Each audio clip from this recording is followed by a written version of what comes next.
अमूमन जिस तरह की तस्वीरें अपने देश के अंदर निकल कर आती हैं, बीफ को लेकर ये मिल गया वो मिल गया, बिरयानी हमने शुद्ध शाकाहारी मांगी थी उसमें ये निकला, और उसके बाद जो तमाशे होते हैं कुछ ऐसा ही करने की कोशिश विदेशी धरती पर की जाती है और किनकी तरफ से की जाती है वो दिखाता हूं। लेकिन वो भूल जाते हैं जहां पर वो कर रहे हैं वहां सत्ताधीश कभी ऐसे लोगों को समर्थन नहीं करते, और यही उल्टा पड़ जाता है कि इन लोगों ने वहां पर तमाशा किया और क्या लेने के देने पड़ गए वो आज मैं आपको दिखाने जा रहा हूं। यही नहीं, मोहम्मद दीपक को लेकर लगातार धमकियां मिल रही हैं। इन सब के बीच एक धमकी वही पिंकी चौधरी नाम के व्यक्ति ने दी। धमकी थी कि उसे सबक सिखाएंगे, जाएंगे, करेंगे, लेकिन अब लेने के देने पड़ गए। क्या हालत हुई है वो भी देखिएगा।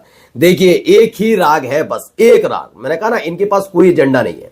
बीजेपी के नेताओं के पास पश्चिम बंगाल चुनाव में हिंदू मुसलमान करने के अलावा कुछ नहीं। और मैं बार बार कह रहा हूं, हुमायूं कबीर ने आखिरी वक्त पर जब चुनाव की दहलीज पर पश्चिम बंगाल खड़ा था, अचानक से बाबरी मस्जिद का मुद्दा उठाकर क्या बीजेपी की मदद की? क्योंकि बीजेपी इस समय बिल्कुल मुद्दा विहीन थी पश्चिम बंगाल में।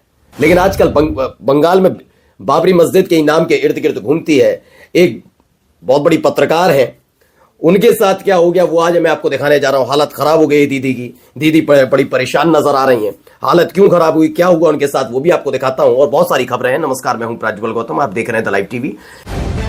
द लाइव टीवी, सच सबसे आगे। सबसे पहले ये खबर देखिए, यहां क्या तमाशे किए जा रहे हैं, ये खबर निकलकर सामने।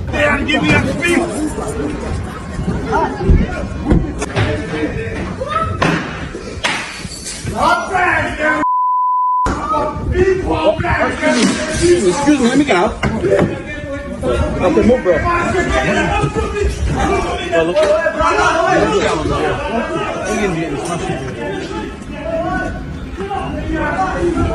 Oh, he's got a knife. Get in the car, you get in the car. Madness. Hello? This Hello? Yeah. brothers. You know about that? देख रहे तमाशे देखते चलिए पूरी। They're giving us beef. तो खबर निकल कर आई है, in England Indian customers started vandalising एक कबाब shop after seeing beef on the menu.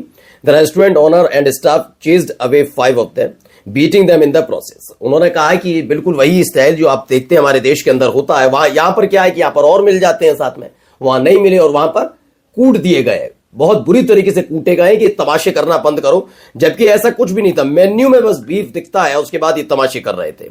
फिलहाल हालत खराब है। अब आइए अगला सुनवाता हूं यहां क्या हुआ, पहले सुनिए। जो बाहर से लोग आ रहे हैं, मैं उनसे ये अपील करना चाहूंगी कि आप लोग आ रहे हैं, आपका स्वागत है, लेकिन आप लोग यहाँ पे ऐसा आके कोई भी काम ना करें जिसकी वजह से हमारी जो एलओ की व्यवस्था है वो खराब हो। और इसी के लिए हमारी जो चेकिंग पॉइंट्स है कौड़िया पे, वो कॉन्स्टेंटली चल रही है कि अगर ऐसे कोई भी तत्व यहाँ आने की कोशिश करेंगे या कोटद्वार में यहाँ का जो कॉमन लोगों का माहौल है वो खराब करने की कोशिश करेंगे तो उनके विरुद्ध हम लोग जो भी कार्रवाई होगी वो करेंगे। तो ये पिंकी चौधरी वहां आकर तमाशा करने की कोशिश कर रहे थे, और अब देखिए यहां पर एक ज्ञान की गंगा बहाई गई। इस आदमी की तरफ से क्या हुआ? मुझे जो है दीपक, जिसे मुल्ला बनने का बड़ा शौक चढ़ा है, मोहम्मद दीपक, ये कोटद्वार में आज मेरी पूरी टीम पूरी ताकत के साथ जा रही है। ललित जी निकल गए हैं, संकेत जी निकल गए हैं, सभी निकल गए हैं। तो आप लोगों से बताना चाह रहा हूं, उसे बहुत मुल्ला बनने का शौक चढ़ा है, आज उसे ठीक कर दिया जाएगा। मेरे आवाज पर तो सभी भाई आ गए हैं और कह रहे हैं कि वहां उत्तराखंड सरकार ने इन्हें कहा होगा कि भाई उन्हें वहां रोको। कोई बात नहीं है, मैं यहाँ रुक गया हूं, लेकिन मेरी टीम जा रही है।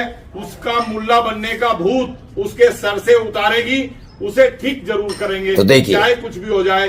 दीपक का मुल्लापन निकालने का ऐलान करने वाले पिंकी चौधरी को यूपी और हरियाणा पुलिस ने गाजियाबाद में हाउस अरेस्ट कर लिया। हालांकि पुलिस फोर्स की मौजूदगी में पिंकी ने वीडियो भी बनाया और वही धमकी देता हुआ नजर आया। लेकिन आप सोचिए, पुलिस की मौजूदगी में वो धमकी दे रहा है और क्या कार्रवाई पुलिस कर रही है। यहां जरा सुनिए, मुद्दा विहीन बीजेपी को मुद्दा कैसे मिलता है, जरा सुनिए। आपको मैं पहले से बता रहा हूं, ममता रहेगी तो बाबर का नाम लिखा जाएगा, हुमायूं, वायसी, ये सब नौशाद आएगा तो बाबर का नाम लिखा जाएगा। ओके। बाबर कोई भारतीय नहीं है, ये मुगल है, पठान है। ये लोग भारत को बर्बाद करने के लिए आया था, मंदिर तोड़ा, रिलीजियन कन्वर्सन का काम किया। तो अगर ममता रही तो बाबर का नाम लिखा जाएगा, और भाजपा अगर सरकार बनी तो हम बंगाल के हर कोने से बाबर का नाम मिटा देंगे। मैंने कहा ना, बाबरी मस्जिद वाले मुद्दे को हुमायूं कबीर ने बिल्कुल चुनाव से ठीक पहले उठाकर बीजेपी को एक मुद्दा परोसा है। और ये कौन नेता है जो पहले भी बीजेपी में रह चुके हैं? हुमायूं कबीर।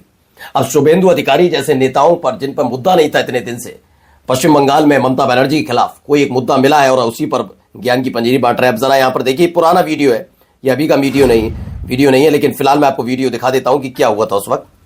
कौन नेता दे सकता है एजुकेशन और विकास? मुझे लग रहा है जो मौजूदा गवर्नमेंट है वो भी दे सकती है, अगर थोड़ा सा हमारी तरफ देखें तो। आपको नेता कौन अच्छा लगता है? सीरियसली राहुल गांधी। जो आपको राहुल गांधी में तो ये पुराना वीडियो है जब ये दूसरे चैनल में थी, इन दिनों न्यूज 18 में है, लेकिन उस समय मुस्लिम बच्चियों ने ऐसे ही जवाब दिया था। अब आइए जरा यहाँ क्या हुआ जंतर मंतर पर यूजीसी के विरोध के दौरान। यहाँ क्या थोड़ा पीछे ऐसे से चढ़ो मत, ये ना नाम फेम के लिए टीआरपी के लिए। ये देखिए, ये इनकी असलियत है, ये असलियत है इनकी औकात देखिए, ये लोग औकात देखिए। बात नहीं ऊपर। पत्रकारिता सीखो, पहले पत्रकारिता सीखो। अरे छोड़ो, संविधान से तुम लोगों की ऐसी तैसी होती, संविधान से। तो हुआ क्या है मैं बताऊं। नेशनल दस्तक की जो पत्रकार है, उन्होंने वो जो तमाम ऐसे पत्रकार जो खुल्लम खुल्ला तमाशे करने के लिए जाने जाते हैं, उनको घेर लिया। मतलब पत्रकार वर्सेस पत्रकार हुआ। जंतर मंतर पर यूजीसी के समर्थन में आजाद समाज पार्टी की तरफ से विरोध प्रदर्शन था, जिसमें राइट विंग यूट्यूबर आकर माहौल खराब करने लगे। फिर क्या था, बहुजन शेरनी पत्रकार निधि रतन ने उसे 2-4 सवाल कर लिए, भड़क गई, जाति का अहंकार दिखाने लगी। फिर जो हुआ वो आप वीडियो में देख सकते हैं। ये एक अलग तरह का खेल। अब जरा सुनिए नरेंद्र मोदी साहब के लिए बीजेपी के ही नेता क्या कहते हैं, जरा सुनिए। इसमें कोई शक नहीं है, लेकिन मैं व्यक्तिगत रूप से मानता हूं कि अडानी से भी गंभीर मसले हैं जिसकी जानकारी ट्रंप को है। दरअसल मैं बताऊं आपको तो जिसकी जानकारी भारत के बारे में, जो जानकारी प्रधानमंत्री के बारे में जो जानकारी है, वो 2 देशों के पास है। एक है इजराइल और दूसरा है अमेरिका। इजराइल की जो जानकारी वो अमेरिका की भी जानकारी है, और कुछ जानकारी है चीन के पास, जिसके चलते चीन के सामने भी मोदी जी नहीं खड़ा होना चाहते हैं। तो ये पूर्व वित्त मंत्री, विदेश मंत्री रहे माननीय यशवंत सिन्हा जी, जो खुद बीजेपी के नेता रहे, के बयान के बाद सवाल और गहरे हो गए। क्या सचमुच अमेरिका के पास पीएम मोदी से जुड़ी ऐसी जानकारी है जिनके चलते ट्रंप ने कहा कि वे उनका राजनीतिक करियर तबाह नहीं करना चाहते? ये सवाल का जवाब देगा कौन जब इतने बड़े बड़े बयान ट्रंप दे रहा है, लेकिन उस पर कोई बात नहीं करेंगे इस देशी विरोधी मीडिया। और देखिए क्या कहा असदुद्दीन ओवैसी ने, जरा सुनिए। जो ट्रंप ने एग्जीक्यूटिव ऑर्डर 6 फरवरी का निकाला, सेक्शन 4 कोट कर रहा हूं, डायरेक्टली इनडायरेक्टली अगर हम रशिया का ऑयल लेंगे तो 25% लगा देगा। कौन है सर वो गोरी चमड़ी वाला वहां बैठकर हमको बोलने वाला? किस हमने इस मुल्क का आजाद इसलिए करवाया था कि वहां बैठकर बोलेगा मैं जिससे चाह तेल खरीदूंगा। तुम होते कौन हो? तुम मेरे माई बाप हो क्या? आप 25% लगाएंगे सर। और वर्ड क्या इस्तेमाल किया? इंडिया, यानी अब नायारा जो है, नायारा कंपनी बंद हो जाएगी और हमको मॉनिटर करेंगे, आप भारत को उस पर ओवरसाइट करेंगे। अफसोस की बात है कि सरकार खामोश है सर। 2019 में अब क्या एक गोरी चमड़ी वाला तानाशाह ट्रंप हमें भारत को बताएगा हम किससे तेल खरीद सकते हैं और किससे नहीं? भारत के आत्मसम्मान को गिराने के लिए सरकार को शर्म आनी चाहिए, ये खुल्लम खुल्ला असदुद्दीन ओवैसी ने कहा। और जाते जाते जरा एक खबर और आपको दिखाता हूं। एमपी में बीजेपी विधायक 1 महीने से गायब, परिवार घर में बंद है। कथित मूसा गैंग का खौफ है या फिर सियासी चाल, जो भी है, लेकिन सवाल उठते हैं कि विधायक खौफ में कैसे, उसका परिवार खौफ में कैसे, विधायक कहां है?